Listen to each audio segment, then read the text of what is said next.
नमस्कार दोस्तों, स्वागत है आपका शार्प IQ एजुकेशन में। MPSC 8 नए पेपर को हम लोग शुरू करने जा रहे हैं। इसमें आज हम लोग चैप्टर नंबर 1 भारत में राज्यीय राजनीति यानी स्टेट पॉलिटिक्स इन इंडिया को शुरू करेंगे। ये पहला पार्ट है, इसके बाद इसका दूसरा पार्ट आएगा। आइए शुरू करते हैं इसको। अगर आपने चैनल सब्सक्राइब ना किया हो तो सब्सक्राइब कर लीजिएगा। साथ ही साथ हमारा Telegram channel sharp IQ education, उसको भी ज्वाइन कर लीजिए। वहाँ पे आपको उस लेक्चर का PDF मिल जाएगा। साथ ही साथ हमारे साथ इंस्टाग्राम पर भी जुड़ सकते हैं। आइए शुरू करते हैं इसको। भारत में राज्यीय राजनीति स्टेट पॉलिटिक्स इन इंडिया। इसमें पहला क्वेश्चन पूछा गया है, स्वतंत्रता के पश्चात प्रथम 2 दशक में भारत में राज्यीय राजनीति के प्रभावी लक्षण क्या रहे? What were the dominant features of state politics in India in the first 2 decades after independence. तो स्वतंत्रता के बाद 2 दशकों में भारत की जो राज्य में जो राजनीति है, इसके क्या प्रभावी लक्षण रहे हैं, क्या इसके जो फीचर्स रहे हैं, इसको हमको डिस्क्राइब करना है। चूँकि भारत जब स्वतंत्र हो गया तो कई सारे राज्य थे, ये गठित किए गए। साथ ही साथ राज्य में मुख्यमंत्री का चुनाव भी किया जाता था और वहाँ से राज्य की जो राजनीति है यह एक फैक्टर उभर के आया और यह कहीं ना कहीं केंद्र पर और भारत पर अपना प्रभाव डालती है। तो इसको देखना बहुत इम्पोर्टेंट है और पहले चैप्टर में इसी के बारे में पूरा पढ़ना है हम लोग को। तो आइए समझते हैं इसमें कि स्वतंत्रता के बाद पहले 2 दशकों में किस प्रकार से राज्यीय राजनीति प्रभावी रही और उसके क्या लक्षण रहे। स्वतंत्रता के बाद प्रथम 2 दशकों में राज्य की राजनीति केंद्र के प्रभाव में ही अंकुरित हुई और भारत में राष्ट्रीय राज्य निर्माण के अनुशीलन में इसने अपना योगदान दिया। इस अवधि में विकास के नेहरूवादी आदर्श और कांग्रेस के एक दलीय प्रभुत्व ने ही भारत में राजनीति को नई दिशा दिखाई। तो शुरुआती तौर पर जो राज्य की राजनीति थी वह धीरे धीरे केंद्र के अंतर्गत ही आती थी। इसका ज़्यादा कोई खास लक्षण दिखाई नहीं दिया। नेहरूवादी आदर्श और कांग्रेस की एक दलीय प्रभुत्व ने भारत में जो राजनीति थी इसको एक नई दिशा दिखाई। शुरुआती तौर पर नेहरू जी प्रधानमंत्री थे और उस दौरान कांग्रेस बहुत ही प्रभुत्वशाली था।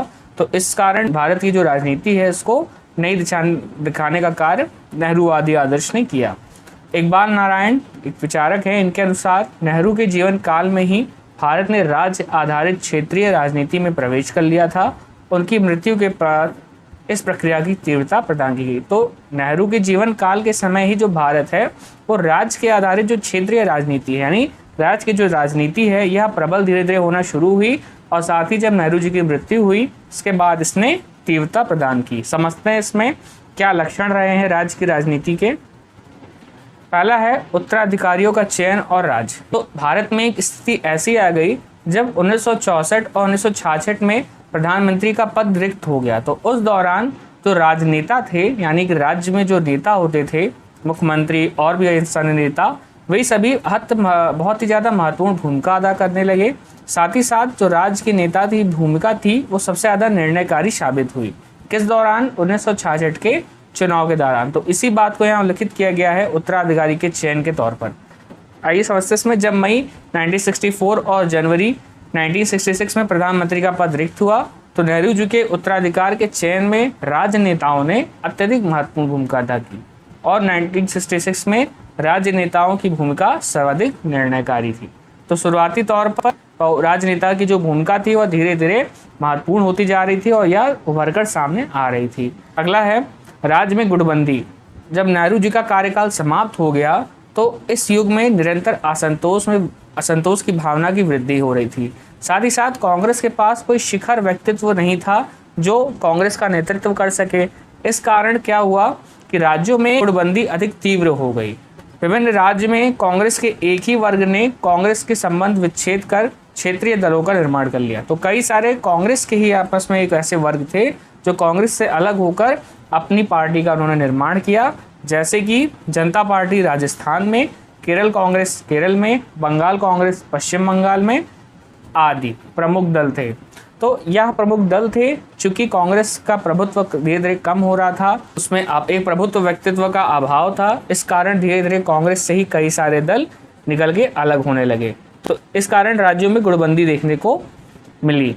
अगला है विरोधी दल और गठबंधन। चौथे आम चुनाव के पहले विरोधी दलों द्वारा इस राजनीतिक सत्य को अंगीकार कर लिया गया कि अकेले रहकर राज्य स्तर पर भी सत्ता प्राप्त नहीं की जा सकती। तो चौथे आम चुनाव से पहले जो विरोधी दल थे वह इस बात को भली भांति जान चुके थे। चूंकि वह संगठन छोटा होता था उस कारण तो आपस में गठबंधन किए बगैर वह राज्य स्तर पर सत्ता प्राप्त नहीं कर सकते। इस कारण जो विभिन्न सारे गुट थे, विरोधी दल थे, उन्होंने गठबंधन करना प्रारंभ किया और राज्य में अपने सत्ता निर्माण करना प्रारंभ किया। इसलिए चौथे आम चुनाव के पूर्व चुनाव मोर्चे के रूप में, चुनाव के उपरांत भी संविध सरकार के रूप में विरोधी दलों द्वारा गठबंधन का निर्माण किया जाने लगा। तो एक और फैक्टर सवर के निकल के आया राज्य की राजनीति में, जिसमें गठबंधन का निर्माण भी किया जाने लगा राज्य दलों द्वारा।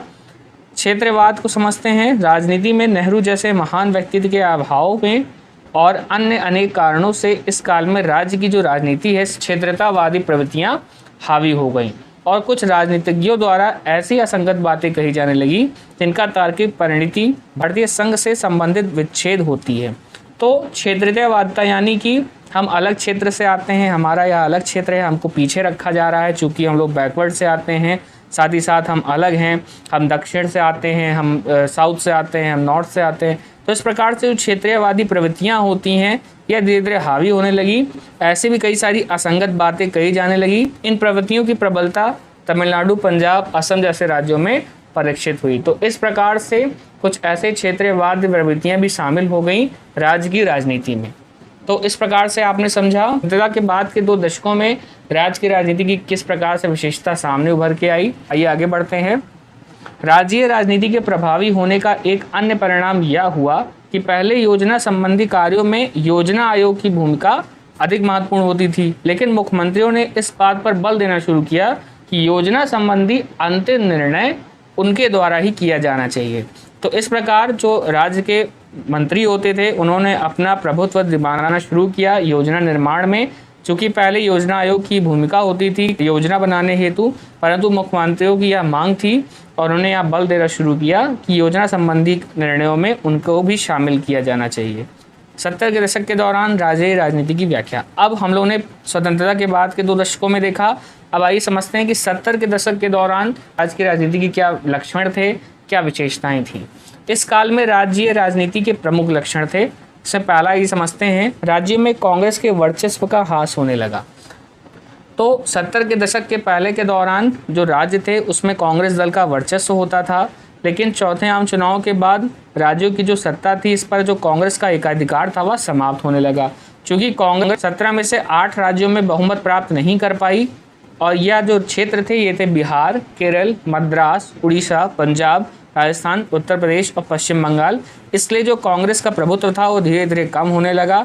इस प्रकार राज्यों में एक दल की प्रमुखता के स्थान पर प्रतियोगी दलीय व्यवस्था स्थापित हो गई। तो जहां राज्य में खाली एक दल की प्रमुखता होती थी वहां पर अब एक कंपटीशन देखे जाने लगा, क्योंकि कांग्रेस का प्रभुत्व धीरे धीरे कम होने लगा।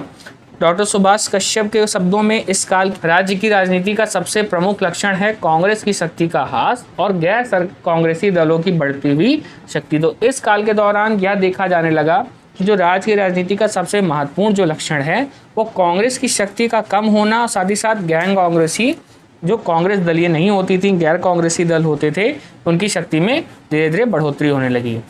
तो यह इस काल की विशेषता को दर्शाता है। आगे बढ़ते हैं। गठबंधन सरकार। चूँकि कांग्रेस का धीरे धीरे ह्रास होने लगा, इस प्रकार से कई सारे अलग अलग दल का निर्माण होने लगा। इसलिए जो जनता थी उनका जो विश्वास था वो कई सारे विरोधी दलों में बट गया। तो इसका परिणाम यह हुआ कि एक दलीय सरकार के स्थान पर एक गठबंधन सरकार कायम होने लगी। चूँकि गठबंधन सरकार का कायम होने का कोई औचित्य नहीं था या वैचारिक सभ्यता पर केंद्रित नहीं होते थे कि उन गठबंधनों का एक सा विचार हो, एक सा उनका सोच हो। इसके बजाय वह बेमेल अवसरवादी गठबंधन के आधार पर अपना गठबंधन करते थे। बस उनको किसी प्रकार से सत्ता हासिल करना था। इस प्रकार से जो वैचारिक सभ्यता था उसको दरकिनार करके बेमेल अवसरवाद सोच के आधार पर वह गठबंधन का निर्माण करने लगे। सरकार की भागीदारी में प्रशासनिक कुशलता, सामूहिक उत्तरदायित्व तथा जन उत्तरदायित्व के साथ ही अनुशासन की भावना का अभाव था। ये सभी कारक इन सरकार की असफलता का कारण बने। तो साथ ही साथ एक प्रशासनिक कुशलता, एक सामूहिक उत्तरदायित्व, एक जन उत्तरदायित्व के साथ ही जो अनुशासन की भावना थी, यह सभी सरकार में धीरे धीरे सबकी कमी होने लगी। ये सब कारक सरकार की असफलता का कारण बने। अगला है दल बदल। बदल है, यानी एक नेता एक दल को छोड़कर अगर वह उसकी विचारधारा से सहमत ना हो तो वह दूसरे दल में शामिल हो सकता है। तो ये जो विचार है यह भारतीय राजनीति का एक अहम हिस्सा है। लेकिन 1966 के बाद राज्यों में जो यह स्थिति थी अधिक भयावह हो गई, यानी कई सारे राजनेता जो थे वह एक दल छोड़कर दूसरे दल और फिर वापस अपने पुराने दल में शामिल होने लगे। चतुर्थ आम चुनाव और फरवरी 1969 के चुनाव के मध्य राज्यों और संघ शासित क्षेत्रों की विधानसभाओं के प्रायः 3500 सदस्यों में से लगभग 550 ने अपनी राजनीतिक आस्थाओं में परिवर्तन किया। तो जहां 3500 सदस्य में से लगभग 550, समझिए बड़ा आंकड़ा है ये, इन्होंने अपनी राजनीतिक जो आस्था है इसमें परिवर्तन किया, अर्थात एक दल से दूसरे दल में वह अपना आस्था रखने लगे और दूसरे दल में वह शामिल होने लगे। बहुत से विधायक ने एक से अधिक बार, यानी एक बार से ज़्यादा और 2 वर्ष की अवधि में ही 1000 से अधिक दल बदल हुए। तो ये इस तरह की भयावह स्थिति देखने को मिली। चूँकि क्या होता है, एक नेता जो होता है उसको कई सारी जनता उसको अपना लीडर मानती है और उसको अपने राजनेता के तौर पर स्वीकार करती है, परंतु जो राजनेता है अगर वह एक दल में कायम रहता है तो उससे उस दल की भी प्रभुत्व बढ़ती है और साथ ही साथ जो जनता होता है उसका विश्वास उस दल पर धीरे धीरे कायम होता है। इससे उस दल की गरिमा बढ़ती है और छवि भी निखरती है। लेकिन जब राजनेता एक दल से दूसरे दल में जाता है तो साथ ही साथ उस दल की छवि भी धूमिल होती है और उस राजनेता का जो प्रभुत्व है वो भी धीरे धीरे कम होने लगता है। भारतीय राजनीति के लिए कहीं ना कहीं यह हानिकारक है। आगे समझते हैं। इसकी तुलना में चौथे आम चुनाव से पूर्व के दशक में दल बदल के कुल 542 मामले प्रकाश में आए जो 2 तरफा थे, यानी कि कांग्रेस से विरोधी दल में जाना फिर विरोधी दल से कांग्रेस में आना। इससे राज्यों की राजनीति में अत्यधिक अस्थिरता व्याप्त हो गई। फलस्वरूप राजनीति की स्वरूप विकृत हो गया, यानी गड़बड़ा सा गया। तो इस प्रकार से आप देख सकते हैं कि 70 के दशक के दौरान किस प्रकार के राज्य की जो राजनीति है इसमें दल बदल एक अहम लक्षण था। आगे समझते हैं। राजनीतिक अस्थिरता बेमेल गठबंधन के कारण साथ ही साथ राजनीतिक दल बदल के स्वाभाविक परिणाम के कारण राजनीति में अस्थिरता देखने को मिली। चतुर्थ आम चुनाव के 15 माह के बाद ही हरियाणा विधानसभा के चुनाव करने पड़े। फरवरी 1969 में उत्तर प्रदेश, पश्चिम बंगाल, बिहार, पंजाब विधानसभा के चुनाव हुए। फरवरी 1967 से फरवरी 1969 के मध्य बिहार में 6 सरकारें बनी। इसमें सर्वाधिक चलने वाली जो सरकार थी इसकी अवधि 9 माह 25 दिन थी, यानी एक सरकार जो टिकी रह सकी सत्ता पर वो खाली 9 महीने के लिए ही टिकी रह पाई। उस अंतराल के बाद ज़्यादा से ज़्यादा सरकार नहीं चल पाई और यही कारण था कि राज्यों में इस अवधि में राज्यों में राष्ट्रपति शासन लागू करना एक आम बात हो गई। इससे केवल कुछ ही राज्य बच पाए। तो यह लोकतंत्र की दृष्टि से बहुत ही गलत स्थिति मानी गई है कि किसी राज्य में राष्ट्रपति शासन लागू करके वहाँ पे आम चुनाव किए जाए। तो यह एक स्थिति देखने को मिली, एक राजनीतिक अस्थिरता देखने को मिली विभिन्न राज्यों में। तो यह क्यों हुआ? यह बेमेल गठबंधन के कारण और साथ ही साथ राजनीतिक दल बदल के कारण यह परिणाम देखने को मिला। आंदोलनों की राजनीति, आइए समझते हैं इसमें कि चतुर्थ आम चुनाव के पहले और बाद में राज्य स्तर पर आंदोलन की नीति अत्यधिक बढ़ गई। किसी भी स्थान पर किसी भी राज्य के खिलाफ जब आप आंदोलन करते हैं किसी खास मुद्दे के लिए, सत्ता को पाने के लिए, तो वह राजनीति आंदोलन की राजनीति कहलाती है। विद्यार्थी, श्रमिक वर्ग, सरकारी कर्मचारी, बैंक कर्मचारी, व्यापारी सभी ने अपने अपने ढंग से आंदोलन की राजनीति को स्वीकार किया और अनेक शासक दलों ने अपने संकुचित राजनीतिक स्वार्थों की दृष्टि से, यानी कि राजनीतिक स्वार्थ की दृष्टि से इसको गति प्रदान की, यानी कि सत्ता की लालसा में। कुछ राजनीतिक दलों द्वारा अंग्रेजी हटाओ और छोटी जोत पर लगान समाप्ति आदि विषयों पर आंदोलन किए गए। तो इस प्रकार से आंदोलन की राजनीति भी देखने को मिली विभिन्न राज्य राजनीति में। इस प्रकार से आपने विभिन्न लक्षणों को जाना, किस प्रकार से 70 के दशक के दौरान जो राज्य की राजनीति थी इसमें कई सारी लक्षण शामिल हुए और या किस प्रकार से राजनीतिक अस्थिरता भी इसमें दिखाई पड़ी। आइए आगे बढ़ते हैं। सर 1980 के दशक में भारत में राज्य की राजनीति की विशेषताओं की चर्चा कीजिए। अब हम लोगों ने 1970 जाना, अब आइए समझते हैं 1980 के दशक में जो राज्य की राजनीति थी इसकी क्या विशेषताएं थी। भारत में 1980 के दशक में राज्य राजनीति के बदलते दौर में राष्ट्रीय राजनीति में राज्यों की जो भूमिका में महत्वपूर्ण योगदान दिखाई दिया। तो राज्यों की जो भूमिका थी उसमें महत्वपूर्ण योगदान इसमें दिखाई दिया। यह घटनाक्रम इस प्रकार थे। आइए समझते हैं कि ऐसे क्या सभी घटनाक्रम थे जिससे जो राज्य की भूमिका थी वह अत्यंत महत्वपूर्ण दिखाई पड़ी। या थे राष्ट्र एवं राज्य स्तर पर गठबंधन राजनीति की बारंबारता, वैश्वीकरण, नेतृत्व की पुनः एक और पीढ़ी का उद्गमन, निर्जाति यानी दलित व पिछड़ा वर्ग, निर्जातीय जनजाति भाषा आदि पर आधारित बहुत सी पहचानों के अधिकार की मांग, किसान के आंदोलन, उत्तर पूर्व जम्मू कश्मीर व पंजाब में विप्लव तथा सत्यता आंदोलन। तो यह सभी जो घटनाक्रम थे, इन सभी से जो राज्य की जो राजनीति थी वह राष्ट्रीय राजनीति में अहम भूमिका निभाई। अनेक सामाजिक समूहों के आंदोलनों को नव सामाजिक आंदोलन के रूप में जाना जाने लगा। यद्यपि ये घटनाक्रम मुख्य रूप से राज्य राजनेता के फलस्वरूप उत्पन्न हुई, तथापि इस दौर में राज्य की राजनीति इसकी प्रमुख विशेषता देखने को मिली जो निम्नलिखित है। आइए समझते हैं हम लोग कि किस प्रकार से जो राज्य की राजनीति है या 1980 के दशक में देखने को मिली जिसने राष्ट्रीय राजनीति पर अपना प्रभाव छोड़ा। इससे पहला है शक्ति और राजस्व संसाधनों का वितरण केंद्र पक्ष में होता है। जो शक्ति होती है, जो धन होता है, जो राजस्व होता है और जो संसाधन होता है, इसको बांटने का जो कार्य होता है अलग अलग राज्यों में वह केंद्र का होता है। यह सुविधा राज्य सरकारों के महत्व और प्रभावशीलता को बहुत कम कर देती है। तो यही कारण है, इस ताकतों के कारण जो राज्य है वह उतना प्रभावशाली नहीं हो पाता और केंद्र पे शक्तियां निहित होती है कि वह राजस्व को कम या ज़्यादा कर सकती है। साथ ही साथ विशेष रूप से संघ और राज्य के क्षेत्राधिकार कुछ सरकार के प्रत्येक आदर्श के लिए आरक्षित कुछ विशेष क्षेत्रों के साथ सीमांकित किया जाता है, लेकिन संविधान केंद्र सरकार को विशिष्ट राज्य की चिंताओं में भी अपना पैसा खर्च करने के लिए स्पष्ट रूप से मना नहीं करती। यानी कि अगर कोई ऐसा राज्य है जहां पर डेवलपमेंट ज़्यादा जरूरी है, जो ज़्यादा पिछड़ रहा है, तो संविधान केंद्र सरकार को क्या स्वीकृति प्रदान करती है कि वह उस राज्य पर अपना राजस्व कुछ ज़्यादा लगाकर वहाँ पर विकास कर सकता है। तो यह एक महत्वपूर्ण भूमिका रहे केंद्र की। आगे समझते हैं, कानून व्यवस्था को भले ही एक विशेष राज्य की चिंता माना जाता हो, लेकिन केंद्रीय अर्धसैनिक बलों की भारी विस्तार हुआ। इस समय जो केंद्रीय अर्धसैनिक बल था इसका काफ़ी ज़्यादा विस्तार देखने को मिला। 42वें संवैधानिक संशोधन ने राज्य में एक विशेष संघ क्षमता में नागरिक शक्ति की सहायता के लिए सशस्त्र बलों और केंद्रीय अर्धसैनिक बलों की तैनाती की है। तो इस समय काल के दौरान नागरिक शक्ति की सहायता के लिए कई बार सशस्त्र बलों की तैनाती की गई और केंद्रीय अर्धसैनिक बलों की भी तैनाती देखने को मिली। बाहरी और स्वदेशी समूह द्वारा आंतरिक व्यवधान या आतंकवाद की जो गतिविधि की घटनाएं थीं, इसके परिणाम स्वरूप सरकार की मजबूत शक्ति और राजनीतिक प्रणाली में केंद्रीकरण का अत्यधिक वृद्धि हुआ। ये घटनाक्रम राज्य सरकार पर भारी पड़ते गए और राज्य की राजनीति को राष्ट्रीय राजनीति के अनिवार्यता के अधीन आना पड़ा। तो ऐसे कई सारे घटनाक्रम थे, ऐसे कई सारे आंतरिक व्यवधान थे, साथ ही साथ आतंकवादी गतिविधि थी जो केंद्र को और केंद्र की जो राजनीति है उसको और ज़्यादा प्रभुत्व दी, साथ ही साथ केंद्र की जो शक्ति है उसको और भी ज़्यादा मजबूत कर दी।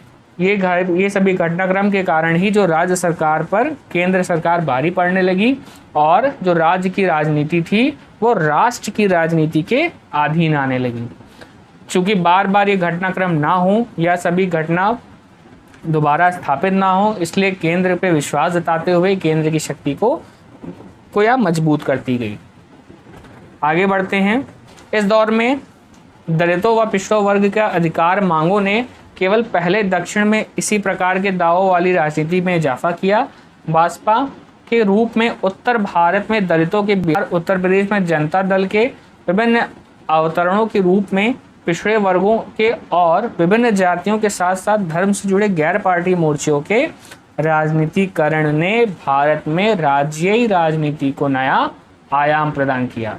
किस किस का, जो जहां पहले के जो दलित वर्ग होते थे, जो पिछड़े वर्ग होते थे, इनकी जो अधिकार है इनको पहले के समय जो कुचल दिया जाता था, वहीं इस समय दौरान ऐसी राजनीतिक दल उभर के आए जो इनकी मांगों को पूरा किया। साथ ही साथ इन्हीं का ही राजनीतिक दल का विस्तार हुआ, खास तौर पर बिहार और उत्तर प्रदेश राज्यों में। कारण भारत की जो राजनीति है इसमें एक नया आयाम देखने को मिला। इस अवधि में उत्तर प्रदेश व पंजाब में भारतीय किसान यूनियन, महाराष्ट्र में शेतकारी संगठन, गुजरात में खेतियत समाज, कर्नाटक में रैयत संघ के रूप में अमीर किसानों का उद्गम देखा गया। ऐसे फिर धीरे धीरे कई सारे किसान तबके और नए वर्ग शामिल होने लगे, क्योंकि हरित क्रांति के बाद और भूमि सुधार के फलस्वरूप मुख्य रूप से जो राजनीतिक सत्ता में भागीदारी एवं कृषि उत्पादनों के लिए व्यापार संबंधी अनुकूल शर्तों के प्रयास किए गए।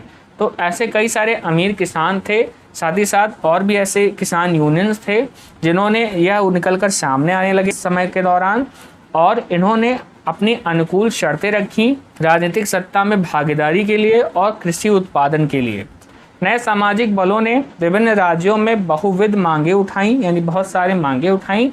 ये मांगे आरक्षण, नए राज्यों के गठन, केंद्र में राज्यों को संसाधन आवंटन करने के रूप में प्रकट हुई। तो इस प्रकार से कई सारे मांगे इन गुटों द्वारा रखी गई, इन यूनियनों के द्वारा रखी गई। तो इस प्रकार से जो राज्य की राजनीति थी उसकी विशेषता आपने देखा, इसके कारकों को आपने पढ़ा और किस प्रकार से अलग अलग दशकों में यह प्रभावी रही है, और साथ ही साथ राष्ट्रीय राजनीति को भी इसने प्रभावित किया है। साथ इस लेक्चर में इतना ही। नेक्स्ट लेक्चर में हम इसी चैप्टर के 2 और नए क्वेश्चन को डिस्कस करेंगे, वो भी बहुत इंपॉर्टेंट है। अब यह लेक्चर आपको अगर पसंद आता है तो चैनल को सब्सक्राइब करें, साथ ही साथ अपने क्वेश्चन को कमेंट सेक्शन में ज़रूर रखें, अपने दोस्तों के साथ इसको ज़रूर से ज़रूर शेयर करें। शुभ दिन, धन्यवाद।